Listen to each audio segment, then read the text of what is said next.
જય માતાજી મિત્રો, તો દ્વારકાનો પાર્ટ 1 ન જોયો હોય તો જલ્દીથી જોયો અને સ્વાગત છે તમારું પાર્ટ 2 ના નવા વિડીયોમાં। તો મિત્રો આવી ગયા છીએ રૂકમણી માતાના મંદિરે અને અહીંયા દર્શન કરીને સીધા જ પૂગી ગયા નાગેશ્વર અને અહીંયા આવ્યા તો બહુ તડકો લાગ્યો એટલે સાયા બેહીન ઘડીક પોરો ખાઈ લીધો। તો મિત્રો મંદિરની બાજુમાં મહાદેવની એટલી મોટી મૂર્તિ છે અને બાજુમાં મંદિર છે। તો હાલો મિત્રો તમને અંદર જઈને દર્શન કરાવું।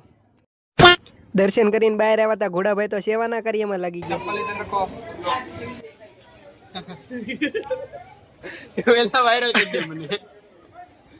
પછી તો ત્રણ વાળી ફોર્ચ્યુનર માં બેહીને આવી ગયા સીધા સુદર્શન સેતુ બ્રિજે અને ફોર્ચ્યુનર માંથી હેઠા ઉતરા ભેગા ત્યાં લાગી ગયા ફોટો પાડવા। તો મિત્રો આપણે તે થોડાક ફોટા પાડી લીધા, કેવા છે જરા કોમેન્ટ કરીને જણાવી દેજો।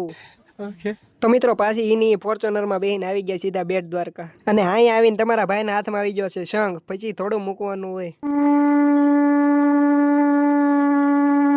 તો મિત્રો બેટ દ્વારકાથી આવી ગયા સીધા રેલવે સ્ટેશને અને અહીંયા આવીને બહુ ભૂખ લાગી હતી એટલે પહેલા નાસ્તો કરી લીધો। ટ્રેનમાં બેસી ગયા ને બધાય મિત્રો હોઈ ગયા છે ને હું નયનભાઈ ખાલી જાગવી છે। આવી ગયા જુનાગઢ ને હવે જવાનો હતો બસ સ્ટેશને, કારણ કે આગળનો સફર બસમાં કરવાનો હતો। બસ સ્ટેશને આવીને સૌથી પહેલા બધાએ ચા પી લીધી ને આપણે તે ચાની એક સુસ્કી મારી લીધી। તો મિત્રો પૂગી ગયા છીએ ઘરે ને બધાય ભાઈબંધો પોતપોતાનો સામાન ગોતવા મળ્યા છે, એકબીજાના ઠેલામાં નખાઈ ગયો એટલે